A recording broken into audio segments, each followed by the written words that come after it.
Hello and welcome to this week's episode of Pick Up Sports Talk. Obviously, one of the best weeks of football we've seen ever. It's playoff football. It's the best time of year. Spence, you want to just introduce what's going on here? I'm just sitting here in shock. I'm not even going to do an introduction. All we can talk about here is playoff football. We will get some basketball and NCAA, but, there's no words for this weekend of football. And I think there were 3 games with game-winning field goals. And then Chiefs-Bills. Overtime. Maybe the greatest game ever. I would say Patriots-Falcons is the only game I've seen that I truly think is better. I was going to say another one that the Chiefs were in was, I think it was like 2018. It was Chiefs-Rams. That was regular season. That was regular season, but playoff. these games have been just spectacular. And I genuinely want to start off the episode with a quote. I don't think I've ever done this. Tony Reali tweeted, "Never in your lives will you see another game like that. Never in your lives will you have another weekend like these games. Kiss your loved ones. Hug your friends. It's a privilege sharing it with you." That's how much of a good weekend this was. So let's jump into the game. Amazing football. So it was back and forth with Chiefs-Bills. All game. I think the Bills scored with a minute 52. The Chiefs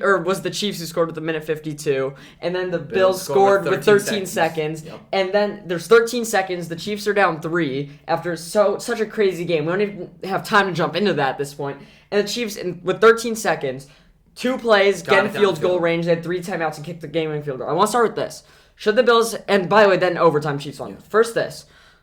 Should the Bills have done a squib kick with 13 seconds left? I mean, we can look back and pick this apart as much as possible. But honestly, I'm thinking about it now. They did the play that they felt was right, and I don't doubt them for that. I mean, they could have, and it might have ended differently. It probably would have ended the game differently, but you can't look back and pick apart little things like that because it just turns into a whole rabbit hole. I mean, at the time, I was like, they shouldn't squib it. They should kick it to the back. Don't let the Chiefs get better field position. But now looking back at it, if they had a few less seconds, they can't do that. Yeah. 13 seconds are left. Mahomes has the ball about 40 yards out of field goal range. They were on the 25. They need to get to what, the 40. 40-ish. And I was 45. thinking, who isn't betting with Patrick Mahomes with 2 plays to get 40 yards? I said never count Patty out. It's like 2 plays and 40 yards. I will bet on him to do that all day. It was bad defense by the Bills. I will say, don't count that out. They should have covered Kelsey. I just thought that was bad. The bigger play was even before, a minute before, Tyreek Hill had a 70-yard touchdown. 75-yard touchdown. Huge. I literally told my little brother, this is a funny story. I told my little brother, watch Tyreek Hill, it's going to him.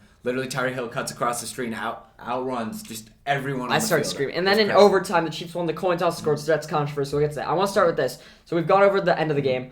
Did the better team win, though? Honestly, it's really hard to pick a better team. Both teams played to near perfection, offense and defense. I know it's the highest scoring game we've seen in a while, but even defensively, neither team looked necessarily bad. It was just an offensive masterclass. Yeah, that was the best quarterback performances I've seen. Each quarterback threw over 300 yards, 3 touchdowns, no interceptions, and they rushed well. Mahomes has one of the best rushing games I've seen. Absolutely. I do think the better team won. I think the Chiefs have been a better team. If you saw me on Sunday, I switched my prediction from Chiefs to Bills. And the reason I did that is because I think when both teams are at their ceiling, the Chiefs are better. When both teams are mediocre, how they've been playing all year, by the way, I don't think they'd been playing great, the Chiefs win. But I thought the Bills had started playing at their top level, and the Chiefs hadn't yet, so I thought that would happen again. That's why the Bills would win. Both teams played at their top level, and the Chiefs won. That's what I would expect. I didn't think the Chiefs would play that well. They turned it on, and now there's no way they lose. Yeah. Now that we see the Chiefs have turned it on, they're not losing. Tyreek Hill's playing great.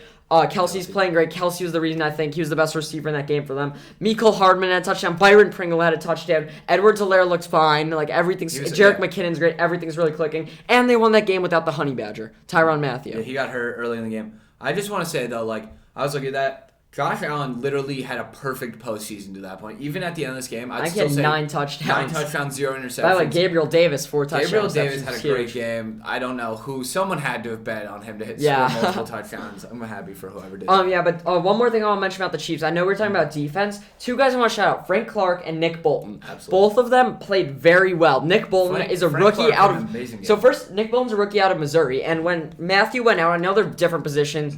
Nick Bolton's on the line. Tyrann Mathieu's a safety. But he really started picking it up, making tons of tackles ever. Then late in the game, Frank Clark was crucial with stopping the run. Absolutely. Devin Singletary was huge in the first quarter. And then he really trailed off. Didn't do much for the rest of the game. So I thought that was huge. I think the Chiefs are a better team, but these are the 2 best teams in the NFL. Right now. And they proved it. all I could do, I don't know if this is the same for everyone, but all I could do after this game is think about the future. All I can really say is, the Chiefs and Bills, I truly think are the two best teams in the NFL for years to come. Rivalry. And what I see, and I could see it being Peyton Brady, and then after I see the Bengals are not leaving anywhere, and then there's the team Chargers are looming. And then I see it, the team with whoever gets Rodgers, and if Deshaun Watson plays again, those are going to be the best teams for years to come, led by the Bills and Chiefs.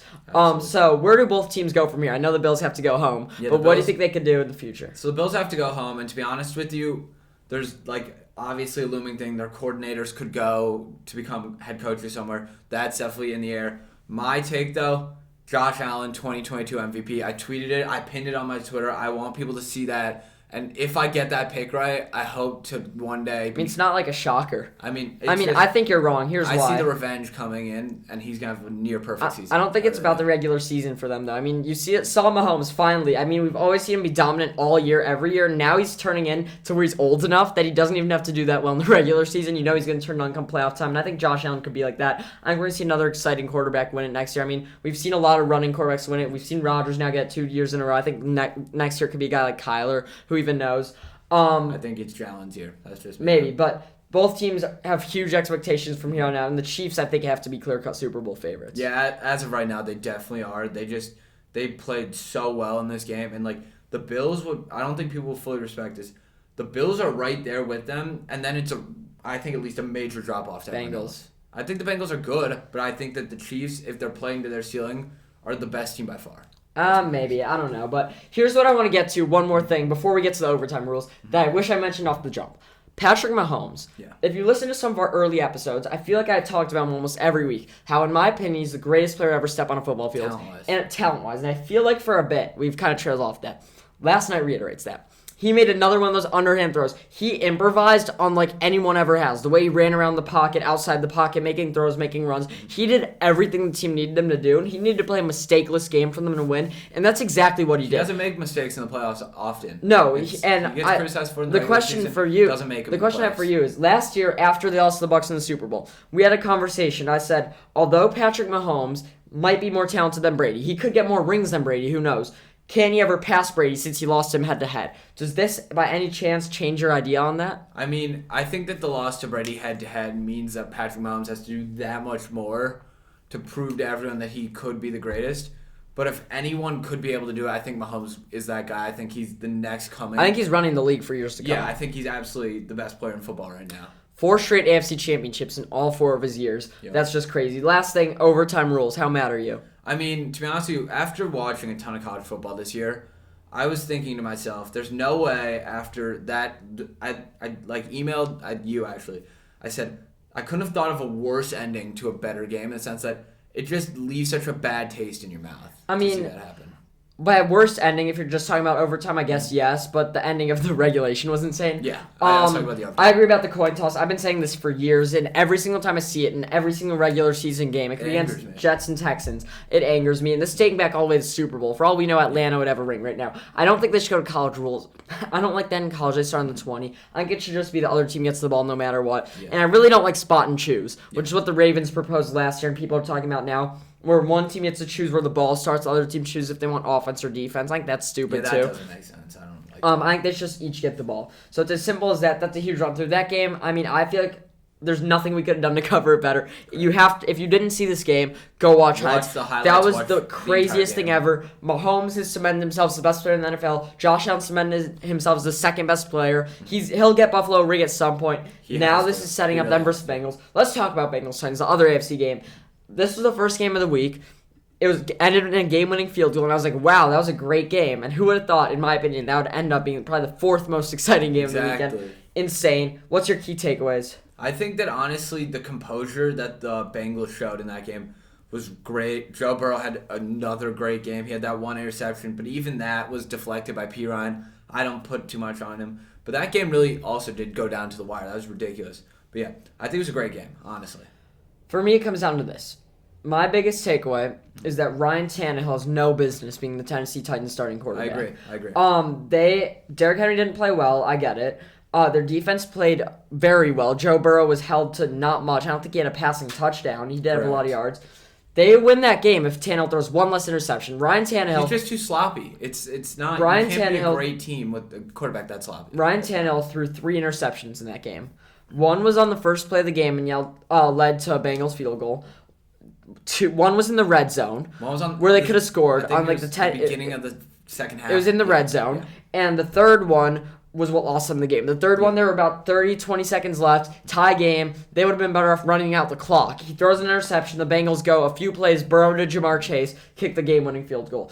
That's what it comes down to. I think if they have a guy like Jimmy G, who's not much better than Tannehill, they win this game. And Tannehill was great last year and the year before. He's a sleeper MVP pick this year. This year he's fallen off, and I think that he has no business doing that. I think even you got a guy like Kirk Cousins, you can compete better. And that was my biggest takeaway, is that Ryan Tannehill lost them that game single-handedly. They win it if they have a better quarterback. And honestly, though, I was watching this game. You know who is the guy who sometimes doesn't pass the eye test and sometimes does? Is A.J. Brown. Yeah. When his highs are so high, his lows are so low. I don't even think he has lows. I just think he gets injured. I always seem to think he plays well. He has a dropping problem since the day I've saw him, he just makes insane plays. 5 receptions, 142 yards. That was a huge touchdown he had late. That is one of the best catches I've ever seen. He pinned it to his hip with one hand. I've never seen a catch. Julio's done. Yeah. Let's talk about the Bengals side of things. So Joe Burrow, 8-0 now in big games. He doesn't lose. He goes undefeated in college, wins the national championship. In the NFL, wins both of his playoffs games. He beat the Chiefs in the regular season, smoked the Ravens to clinch the division. Like, he doesn't lose. This team is here to stay. I'm yet to see. Yeah, and I've noted. I think in the NFL we see tons of turnover every year between things, and now I'm starting to see different dynasties form that I think are here to stay. I'm confident the Chiefs dynasty is here to stay. Bills, and the Bengals, all three. And the Bengals are only in their first year of it. Jamar Chase is the top receiver in the NFL. Absolutely. T. Higgins is one of the best, second best. Those two should be seen as one of the best wide receiver 1 and 2 duos in the league. Yes, absolutely. They're definitely a 1-2 punch. They also have Tyler Boyd. CJ Uzomah popped out. Joe Mixon is a top back, all led by Joe Burrow, who is one of the best winners in that. I could say he's one of the best winners in the NFL already. And the Tom Brady got sacked 9 times. Yeah, and I know a lot of people. That was crazy. That's why they shouldn't have won that game. That's why I think the Titans should have won. It's crazy that a lot of people are comparing Josh Allen to Tom Brady. I compare Joe Burrow more to him. I don't think there's a fair Brady comparison because I think all these guys have different skill sets than Brady. And Brady was one of a kind. But Joe Burrow, I think, might be one of the best winners we've ever seen. Absolutely. He comes to the sorry franchise. He hasn't won a playoff game since 1991. Gets hurt his first year. Second year, he comes back, leads them to a division win, wins 2 playoffs. He's one of the best winners in the NFL, and he's only 22, 23. Yeah, he's still young. I think 24. That's insane. Mm-hmm. Yeah, absolutely. I think that the Bengals, their biggest problem in the offseason was their O-line, and a lot of people... It choked, by the way. Absolutely, I'm going to get to that. A lot of people were criticizing them for taking Jamar Chase. Obviously, we know now in hindsight that aged well, but that almost led them to losing their season. Yeah. It needs to be noted. I think they're going to take someone from the O-line this year. 100%. I think that there's an absolute surplus of O-line talent in that first round. I think they could trade up. I think that that's what they should do. Get any one of those guys to improve their O-line. It's definitely shooting for the stars. It's definitely win now mode. The Bengals look great all around. Yep. We're not going to get into predictions now. Correct. So on Thursday, we're doing a full prediction special as the week nears. But I just want to tease a bit. Do they have a shot? They could. I mean, we haven't seen Joe Burrow choke yet, so I can't count them out. And they beat him in the regular season, too. That is true. They definitely have a chance. Let's move on to the NFC. Shock of the week. You want to say it? 49ers 13, Packers 10. The Packers went down. I think we're excited about that. Absolutely. Wow, Aaron Rodgers sucks. I don't know if he sucks. I mean, he just chokes again. He sucks in the playoffs, I think. Again and again. I think he's the most underachieving guy in NFL history. He's a first ballot Hall of Famer. Absolutely. The talent has always been there. It's the performance when it matters most. The defense looked good. They held the Niners early. The Packers score on the first possession of the game a touchdown. After that, it's punt, fumble, punt, blocked field goal, blocked punt, one field goal, punt. Like, it was horrendous special teams. It was good defense, but it was cold. That offense was atrocious and inexcusable. And they've been near perfect all year. It made no sense to me how it just all crashed and burned. It's inexcusable that Rodgers plays like that. They need to score more. Aaron Jones had a great reception in the second half. The way they didn't score there was crazy. I think he could have gotten to the end. I think Aaron Jones, A.J. Dillon's a great 1-2 punch at running back. I think they're gone. Is Aaron Rodgers going to leave? What's the future in Green Bay? I really don't know. I think that we'll talk about this more in the offseason. We're thinking about doing a special where we're literally just going to talk about where Aaron Rodgers could go and the impact of that. If you guys want to see that, let us know. Yeah, I think no matter where he goes, they're obviously a contender. If he stays, I'd hate that being a Bears fan. But if he leaves, the entire landscape of the NFL and like the future for the next few years completely shifts. So I think it's very 50-50. I'm not sure. I'm going to go with Rodgers leaving. Here's why. Yes, during the season, he recaptured part of his youth. He won another MVP. He was happy. And I really think the organization values him. That's why I think he has a chance at staying, is that Brian Gutekunst has a good relationship with him now. Mm-hmm. However, some of those thoughts, Jordan Love's still there. The team is underperforming, and I think he wants to win.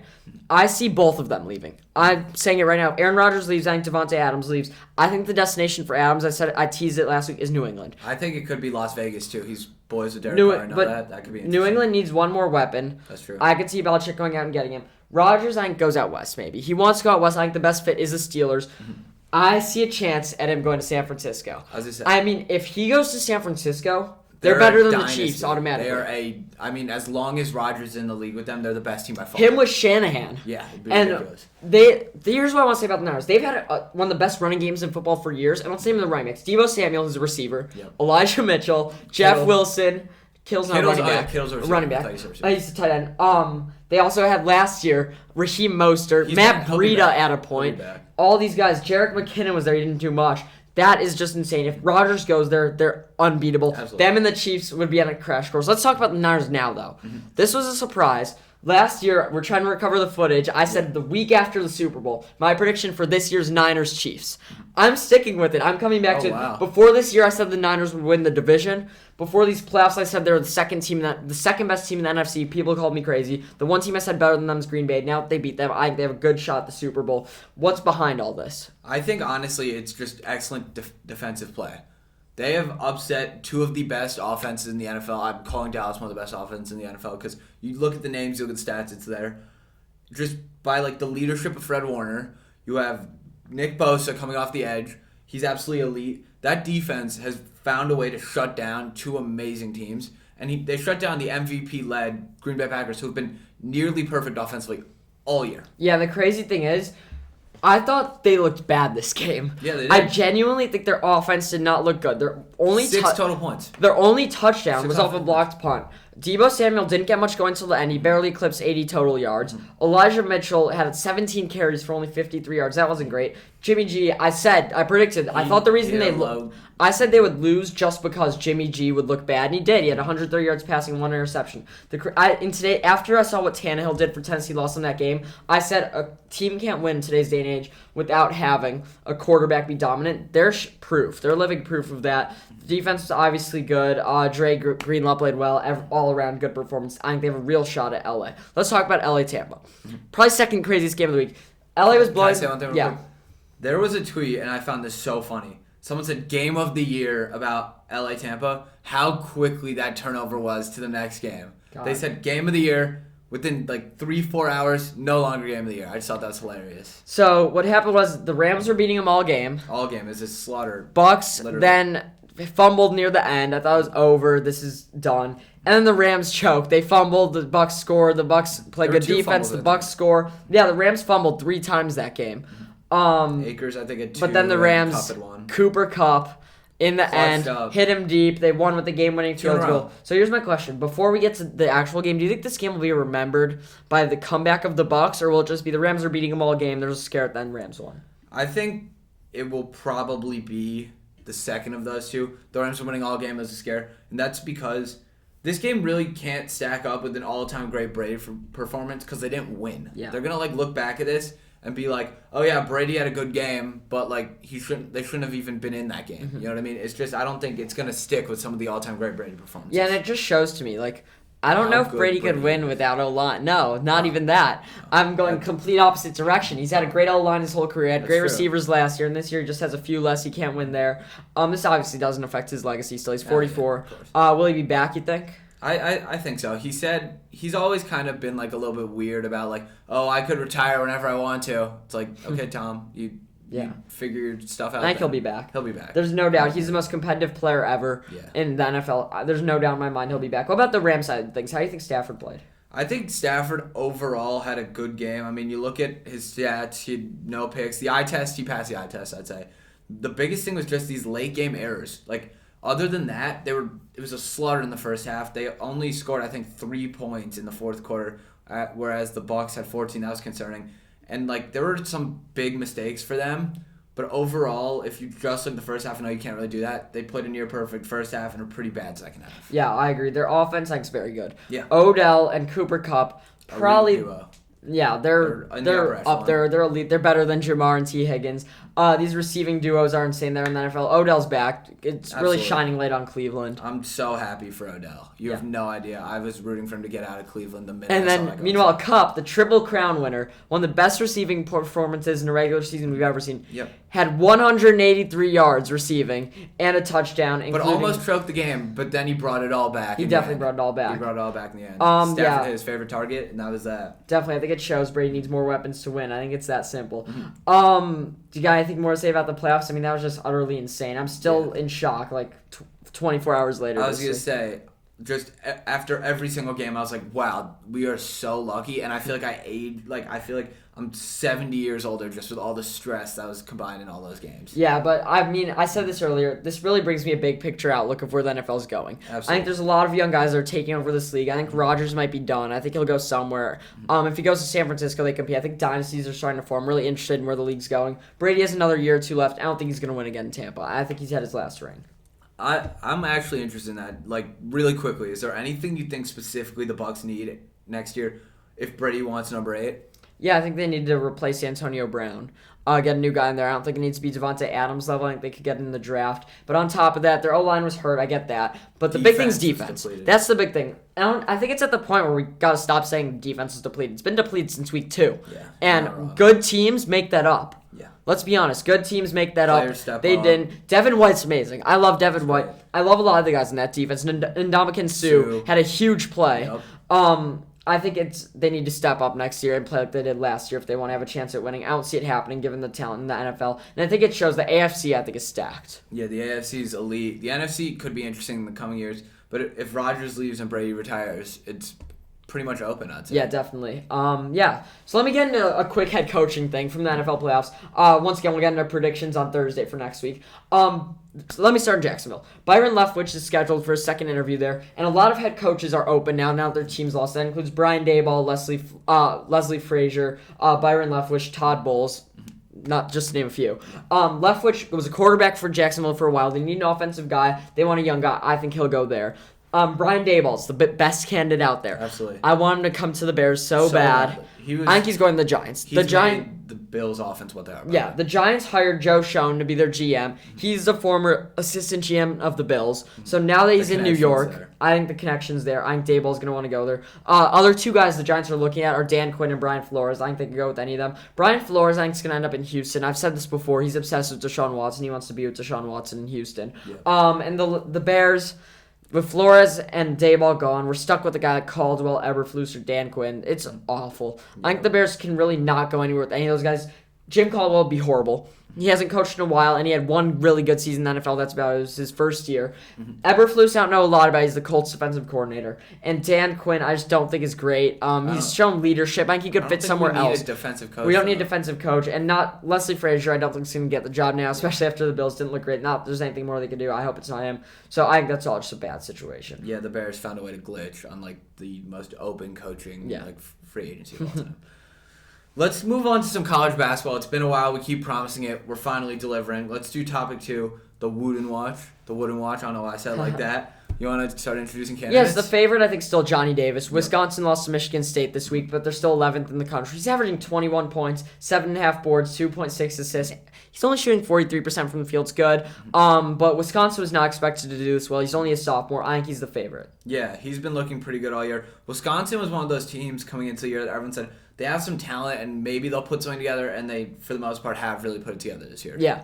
I know that's who you think's going to win. My prediction, Kofi Cockburn. I know Illinois... He's been good for a while. Illinois didn't have a great week. They dropped to 24. They don't have a great team around him. But he's averaging 21 and 11, which is better than Johnny Davis. Same amount of points, but more rebounds. And he's shooting 60% from the field. We expect that from big guys. We expect that from centers. But I think his dominance, especially on the defensive side of the ball, is understated. And he's the reason Illinois is even ranked at all. Yeah, he's their anchor right now. Him and Trent Frazier have both been pretty good for them. Definitely. But he's definitely the standout guy. Let me talk about Kansas. Our friend Luke might come on and talk about about Kansas in a few weeks. He came on for college basketball special. He's a big Kansas fan. He thinks Ochai Agbaji is going to win it. He's Kansas's small forward. He's averaging 20 points, 4.5 rebounds, 52.8 from the field. Shooting super well for a small forward. Yeah, I don't love him, though. I mean, I thought he was a guard, honestly. I don't love the way he's been playing. He's been hurt on and off. Kansas is playing really good ball, but I don't necessarily think he's the whole team. I see a lot of guys contributing to Kansas.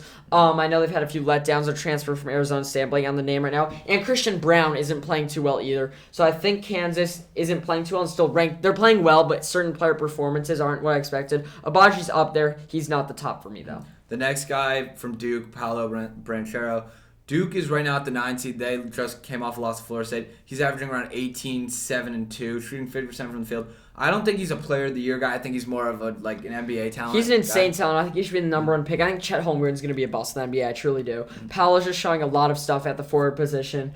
He's reminding me of Abaji a bit. He's getting more boards. He's playing more of a big power forward kind of position. At Duke, he doesn't need to be the main scorer, but he's doing a lot for that team. I think that needs to be recognized, but not really necessarily for Wooden. Yeah. The guy, Timmy. He's your preseason pick. Yep. He was the favorite.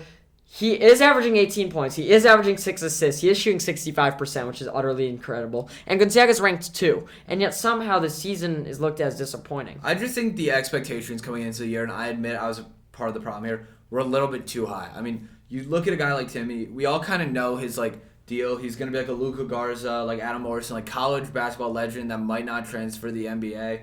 And I think people see that and assume like all-time great levels of production. To be honest with you, he's one of the best players we've seen in the last couple of years of college basketball. But yeah, I think the expectation was just slightly high. Yeah, it's crazy. Gonzaga only has 2 losses, and they went under a stretch. They played a bunch of big teams. They beat UCLA, second team in the country. I think they lost to Texas. Yeah. And now they're entering Texas, I think. Oh, really? So now they're entering WCC play. Or maybe they lost to UCLA. I don't know. Yeah. Now they're entering WCC play. Easy conference. They're going to win out. They're going to end up as the 1 seed. Timmy will be up there. I don't think he's deserving of the award. Mm-hmm. Yeah, he's slightly underwhelming. Let's move on to some quick hitters. I just want to mention 3 guys. Benedict Mathurin, Arizona. Yep. He's going to be a high pick in the draft. I love him out of the draft. His draft stock is raised super high for me. And Arizona was not expected to do well at all. Mm-hmm. They're ranked 3 in the country. Yeah, that's insane. And solely because Benedict Mathurin. Keep an eye on him at 18-6 and 50%. Jabari Smith. I wish I'd let off with them.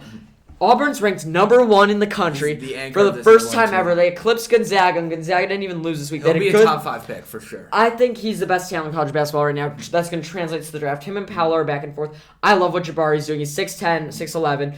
And Auburn beat Kentucky this week. He's great. And last guy I got to mention, Trace Jackson Davis. For those of you who don't know, I'm an Indiana fan. Indiana's looked looked good. And although they're coming off a loss against Michigan, they're also coming off a win against Purdue. Yep. Love what Trace is doing. He was a preseason prediction for All-American. Every year, I feel like he's disappointed because his expectations are so high. Watch him in the draft.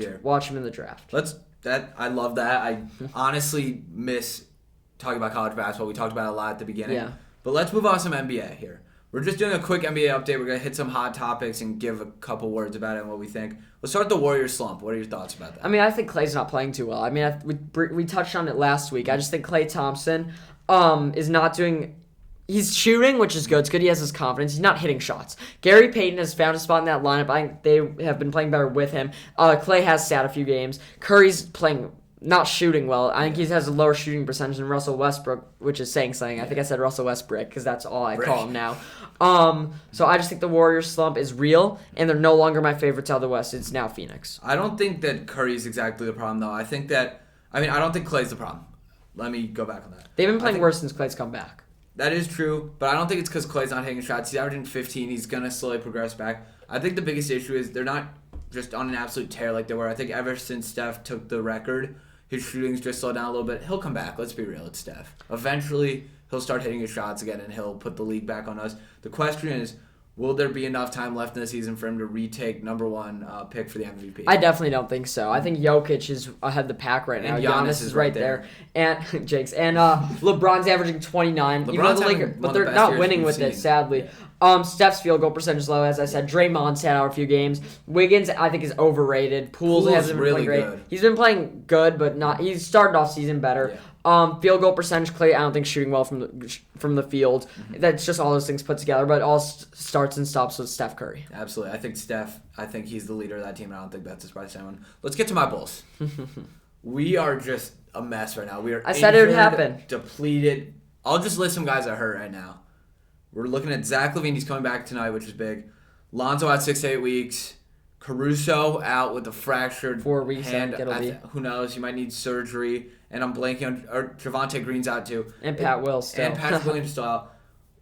Are we just done? Like, what's happening here? What do you think? Done. No, I'm kidding. The Bulls will still be a high seed. They're not going to be a top 2 or 3 seed. I said this last week. They're not coming out of the second round still. Nothing has changed for me. I'm like thinking about it now. And DeRozan's not all that, by the way. He's had 2 back-to-back great games. He's had like 36 so and 38. He hasn't hit a 3 since New Year's, and they just lost to the Magic. And if DeRozan's an MVP candidate, you don't lose to the Magic. I know I hate to say that as a LeBron guy, but when LeBron plays well, they're not losing to bummy teams. That's true. My biggest thing is right now, and as a Bulls fan, I need to say this.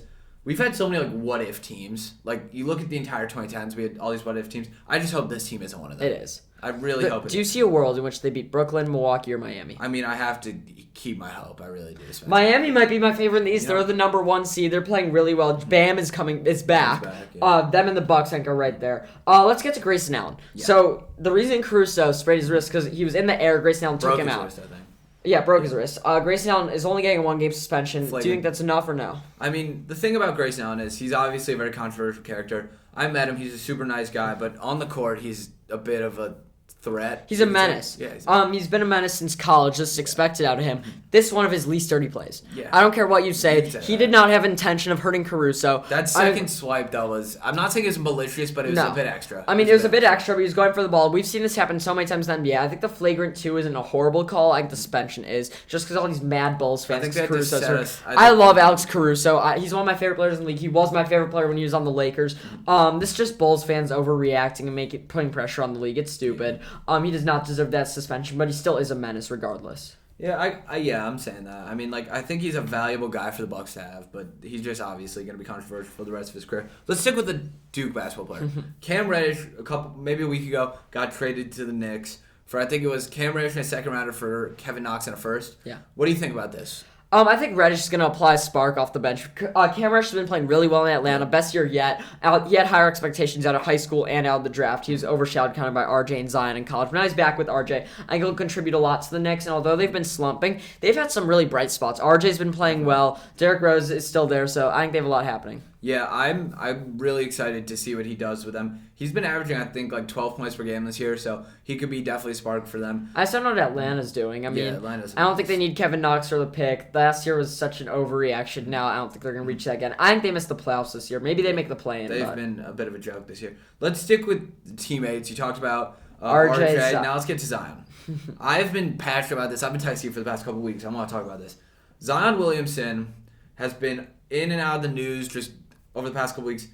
Now, he was expected to be back by now, and now suddenly he's regressing in his rehab, and he moved out to Oregon with a non-Pelicans trainer. Here's what I need to say. Pelicans, it might be time to start looking into, trying to, trade him, because he's gone. He wants nothing to do with this Pelicans team, and he's made it abundantly clear. Zion's 300 pounds, and he's falling asleep at games. Let me say that first. People are saying that because of that, he's not a good player. It's not because of that. He was an all-star. He's a great player. He was an all-star in his real first year playing. Pelicans, though. I think he's hurt, and here's the real question. Does all of these things end up in him not returning mean he doesn't want to be there, or mean he's going to not return and be the same good player? I think he still has that potential. Yeah. He was an all-star in his first year, basically his first year, so he has that potential. He doesn't want to be there. His family said a year ago, we all thought it was an overreaction that he doesn't want to be there. It's true. I don't think this is a boycott. I don't think this is what James Harden did. I think he will be back and is trying to get back. I just don't think he wants anything to do with. I think this is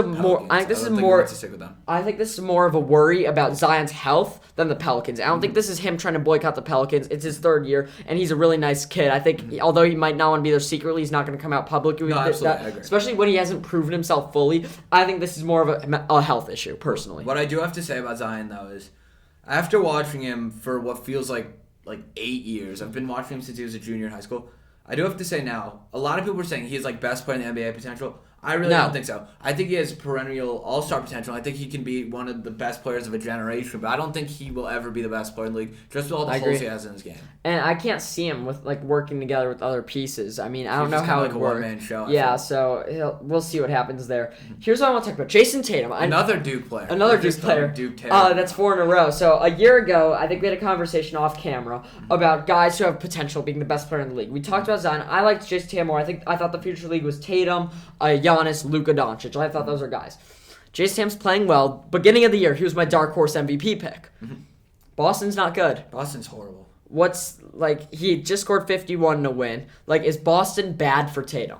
I'm looking at Jason Tatum night in and night out, and I can't help but think this guy should be the best player in the NBA. He's basically the closest thing we've seen to Kevin Durant. There's no hole in his game, yet somehow people are not even talking about him as an all-star starter. I think it might be time to start looking at Boston as the problem here. 100%. Not saying that he's a bad fit everywhere, just I don't think Boston's catering to him enough. He doesn't fit there well. Jaylen Brown and him don't work together, even though they're good teammates. I said this last week. They don't score at the same time. It's that simple. They don't have other guys around him. Marcus Smart's he needs to be in a completely different situation, completely different coach. Everything needs to be different for Jason Tatum. Absolutely. I want to see him in a Laker uniform. Dame, Jason Tatum, one day. Ridiculous. Speaking of the Lakers, Anthony Davis is almost coming back. Yeah. He didn't play last night. He's gonna come back soon.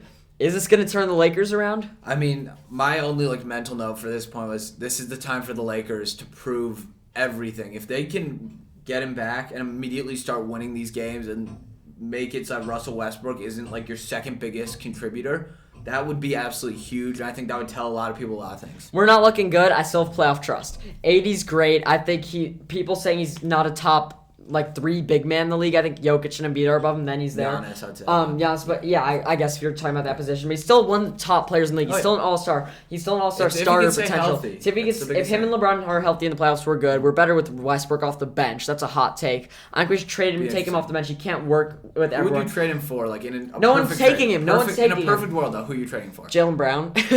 But they're not doing that. Yeah. I think the move is to bench Westbrook and then take out LeBron and AD to prevent injury. Let him go out there alone. Westbrook plays best alone. He just doesn't win with it, but he could keep it close against other bums. Taylor Horton-Tucker's playing a little better. Stanley Johnson's playing well. I feel like we're talking about the Lakers all the time. They'll be, I think, a little better with AD back. Well, Vogel lasts the year. You think so? Guess. That's a good take. Let's move on to your specialty. Yeah, one last thing. I just want to talk about the Australian Open. I really love tennis and golf. 2 of my favorite sports to watch. There was a great golf tournament this weekend. Let me talk about the Australian Open real quickly. Starting with the men's draw, Gael Monfils has looked good. So is Berrettini. A lot of the Italians are playing well. I know Monfils is French. So he's playing Berrettini this week. Berrettini's going to get that out. And I think Berrettini's one of my favorites for his tournament. But Yannick Sinner, another Italian, has looked amazing. Before the tournament, he was my prediction to win if Djokovic sat. He's playing Stefano Tsitsipas, who just went 5 sets with Taylor Fritz, a young American. Fritz almost beat him. Tsitsipas won. I think he's going to fall to Sinner. Sinner is going to be matched up with FAA, Alshay Aliassime, we talk about all the time. I think Alshay Aliassime upsets Medvedev. Sinner goes all the way. He'll win it all against Nadal, even though Nadal's playing his best play. It's really the women's I've been watching more. I feel like it's on earlier. And here the timing's weird. Ash Barty's Australian. She's the best player in the tournament. We both predicted her to win. I stick with that. Pagula, an American. Her family owns the Buffalo Bills. I don't think she's going to be as into this. Now the Bills lost. I think Barty beats her. There's a lot of Americans left. I think all 3 fall this round. I think Madison Keys falls to Krejcikova, who won, I think, the French Open last year. And Alizé Cornet. She's been playing tennis she's been in so many Opens, like 63 majors. And this is her first quarterfinal. I'm proud of her. I think she beats Danielle Collins and Kaya Kanepi, who just beat Sabalenka in an upset. Will fall to Swiatek. I know it's a lot of names, especially if you don't follow tennis. Yeah. The headline is Yannick Sinner and Ash Barty are still my predictions to win the Australian Open. That's great. I know about half those names, but yeah, that's why you're the tennis expert. Yeah, of course. Anyway, thank you guys all for listening. We're getting to huge predictions on Thursday for the next 2 NFL games and the Super Bowl. I'm still shocked. Yeah, I mean that was it's gonna be hard to follow that up. Yeah, definitely. It really is. But yeah, make sure to check out our prediction special, and if you have anything you want us to do in the offseason about the NFL, either tweet us, email us. Our email I think is in our bio for YouTube. Or check out our website to reach us. Yeah, make sure to reach out. Thanks.